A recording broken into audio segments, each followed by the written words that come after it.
आज देखील निवडणूक लोकसभेची होती नव्हती तरी काम करत होतो, याच्या पुढेही करत राहणार आहे।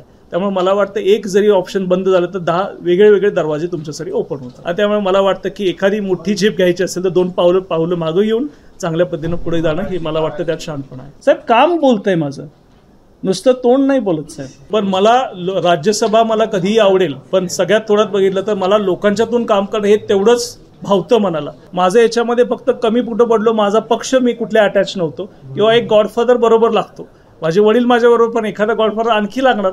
2 अधिक 2 4 होत नाहीत, थोड्या गोष्टी वेगळ्या असतात। 7 मेला मध्ये झालं की 8 मेला मी ग्राउंडवर असणार आहे।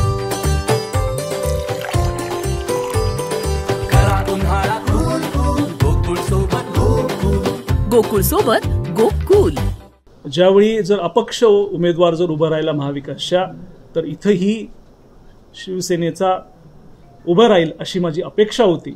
पण मला काल किंवा परवामध्ये या गोष्टी क्लिअर झाल्या की असं शिवसेना इथं भूमिका घेणार नाही। त्यामुळे मला जो आत्मविश्वास होता त्याच्यामध्ये मला वाटतं थोडा फरक झाला, राजकारणामधली गणितं वेगळी झाली। आणि तो जो माझा त्यावेळची इच्छा होती की जर सांगलीमध्ये, कारण कोल्हापूरच्या जागी सांगली दिलं होतं, तर सांगलीमध्ये उमेदवार दिलं तर इथं मला वाटतं देतील अशी माझी अपेक्षा होती। पण त्या पद्धतीने गोष्टी राजकारणात होत नाहीत, 2 अधिक 2 4 होत नाहीत, थोड्या गोष्टी वेगळ्या असतात। सुरुवात होती खूप चांगला एक प्लॅटफॉर्म होता की आता तुम्हाला मतदारांपर्यंत आणि लोकांपर्यंत जायचं, भले तुम्ही अपक्ष लढा किंवा काय माघार घेण्याची गरज त्या होती किंवा नवीन एक चांगला अनुभव आला असता। जे पराजय पुढचा प्रश्न साहेब, काय गोष्टी असतात त्या सगळ्या स्वतःच अनुभव घ्यायची गरज नसते। मला वाटतं मी सांगितलेलं आहे, त्यामुळे 7 मेला मध्ये झालं की 8 मेला मी ग्राउंडवर असणार आहे। आणि निवडणूक हा एक त्यातलं माध्यम असतं, तो फक्त एक विकासाचा मार्ग असतो, तो सगळाच मार्ग त्याच्यामध्ये नसतो। त्यामुळे मी आज देखील निवडणूक लोकसभेची होती नव्हती तरी काम करत होतो, याच्या पुढेही करत राहणार आहे। त्यामुळे मला वाटतं एक जरी ऑप्शन बंद झालं तर 10 वेगळे दरवाजे तुमच्यासाठी ओपन होतात। राज्यसभा ओपन होते, लोकसभा ओपन होते, बऱ्याच गोष्टी आहेत। मी सांगितलं ज्या पद्धतीनं, मी खूप प्रॅक्टिकल माणूस आहे। मी सामान्य माणसांचा जरी पक्ष म्हणून मी पुढे गेलो तरी मला माहिती आहे की ज्यावेळी पार्टी स्पिरिट येतं त्यावेळी 3 पक्षांच्या ताकदीपुढं वैयक्तिक ताकद पोचणं हे अशक्य असतं। आणि अशा वेळी 20 लाख लोकांपर्यंत यंत्रणा असेल, तिथं पोचणं असेल, मी 3 वर्ष मला तिथंपर्यंत पोचायला लोकांच्यापर्यंत राहिली। आणि एवढ्या कमी वेळामध्ये आता परत एकदा त्यांच्याशी जाऊन लोकांचे ग्रामपंचायत असतील, झेडपीचे इलेक्शन असतील, त्याच्यामध्ये प्रत्येकाची कुठेतरी अडक असते पक्षाची। आणि त्या पक्षाच्या रिअलिस्टिक जर भावना मी बघितल्या तर त्यांची इच्छा असून सुद्धा ते पुढं बाहेर येऊ शकत नाहीत। त्यामुळे मला वाटतं की एखादी मोठी झेप घ्यायची असेल तर 2 पावलं मागे येऊन चांगल्या पद्धतीने पुढे जाणं हे मला वाटतं त्यात शहाणपण। मला वाटतं तुम्ही सगळ्याच उत्तर एकातच देऊन टाकले, प्रश्नही तुम्ही विचारलेला आहे। मी नाही तुम्हीच त्याचं उत्तर दिलेलं सर आहात। मी एवढंच सांगू शकतो की मला कोणाची भूमिका किंवा कुणी कुठली भूमिका घेतली आहे गोकुळचा याच्यात तसा काही संबंध नाही आहे, ही वैयक्तिक भूमिका आहे। आणि मला वाटतं की जिथं माझं बघा मला काम करायचं आहे तिथं मला तसेही सगळ्यांची मदत होतेच। त्यामुळे माझे फक्त प्रश्न एवढा आहे, माझ्या वडिलांनी 48 वर्ष गोकुळमध्ये काम केले। मी ताशेरे ओढायचं असतं तर पेपरमध्ये देऊ शकतो, पण तसं नाही, मी बोर्डामध्ये बोलतो, हा माझा अप्रोच आहे। ज्या दिवशी मला बोलायचं असेल त्या दिवशी मी बोलेन। नाही, प्रत्येकाची सर काम करण्याची पद्धत वेगळी असते। आता मी कॅबिनेटमध्ये जाऊन 70,000 गायीसाठी आणि 80,000 म्हशीसाठी कॅबिनेटमधून मंजूर करून आणले। मी पशुसंवर्धनासाठी 14 दिवसाचे वसतिगृहामध्ये असणारे ट्रेनिंग्स तयार केलेले आहेत। मग तुम्ही मला सांगा, जे प्रॅक्टिकल यामध्ये ॲप्लिकेशन करून लोकांच्या समोर हे अनुदान आणलेलं काम मोठं आहे की जाऊन तुम्ही माईक समोर जाऊन तुम्ही विरोध करणं मोठं आहे? त्यातलं आउटपुट काय मला सांगा ना सर। माझा आउटपुट तुम्ही करतो, मी दूध परिषद घेतलेली आहे सर, 3.5 लाख लोक घेतले आहेत। मग मला सांगा बाकीच्या डिरेक्टरनी का घेतलेले नाही आहेत? साहेब काम बोलतंय माझं, नुसतं तोंड नाही बोलत साहेब। शक्यता त्याच्यामध्ये आहे, कारण मला असं वाटतं की 3 वर्ष राबल्यानंतर इथं जे दिवस रात्र कार्यकर्त्यांच्या डोळ्यात पाणी आले आणि मी स्वतः भावनात्मक आहे। आणि अशामध्ये मला थोडा वेळ लागणार ना, शेवटी माणूस मी आहे। माझ्याही अपेक्षा होते, माझ्याही लोकांच्याकडचे काम करण्याची एक पद्धत होती, की पॅटर्न होता। आणि त्याच्यामध्ये काही राजकीय घडामोडी अशा झाल्या त्याच्यामध्ये मी सक्सेसफुल होऊ शकलो नाही। माझं कष्ट 100% होतं, पण माझ्या राजकीय जे गेम्स असतात म्हणतात किंवा ते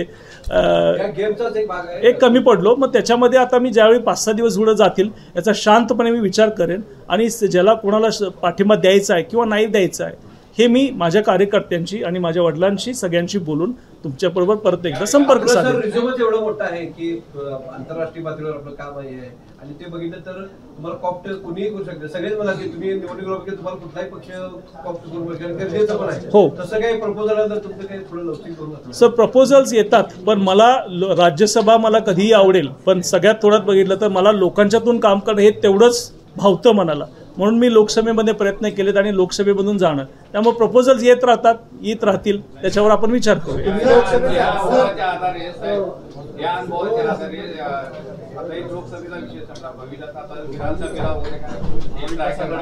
साहेब आता हे खूप लवकर आहे, एक इलेक्शन एका वेळी आपण घेऊया.